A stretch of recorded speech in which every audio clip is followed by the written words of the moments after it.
Hi, this is Jeremy Bradshaw from MarineMax in Venice. This is one of our new arrivals. This is a beautiful 2020 Sea Ray 270 SDX Outboard. So what we'll do, we'll kind of go through the boats, show you some of the options. As you can see here, we've got the beautiful blue gel coat. This one does have our tan interior, and with our white top here and blue canvas, very sharp color combination. This one also has the optional white 300 V8. And one thing I like about the boat being an outboard, very low maintenance on the outboard, less draft. It does give you additional storage inside the aft area right here. You can put skis in there, coolers, things along that line.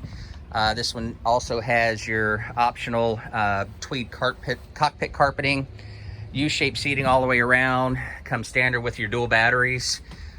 This is probably one of our most popular boats for the west coast of Florida.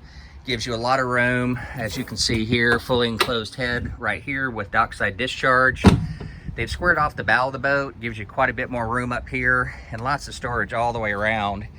And also your passenger seating, plenty of room, very comfortable here at the helm as well. And you've got your SIMRAD, GPS, fish finder, and all of your gauges come up on that as well. Digital throttle and shift. And really nice top as well. They do a real nice job with the powder coating. So to recap, 2020 Sea Ray 270 SDX, located here at MarineMax in Venice. Again, my name's Jeremy Bradshaw. If you'd like some additional information, feel free to give us a call here at MarineMax in Venice. The number here is 941-485-3388. Thanks again for taking the time, and we hope to talk to you soon. Bye-bye.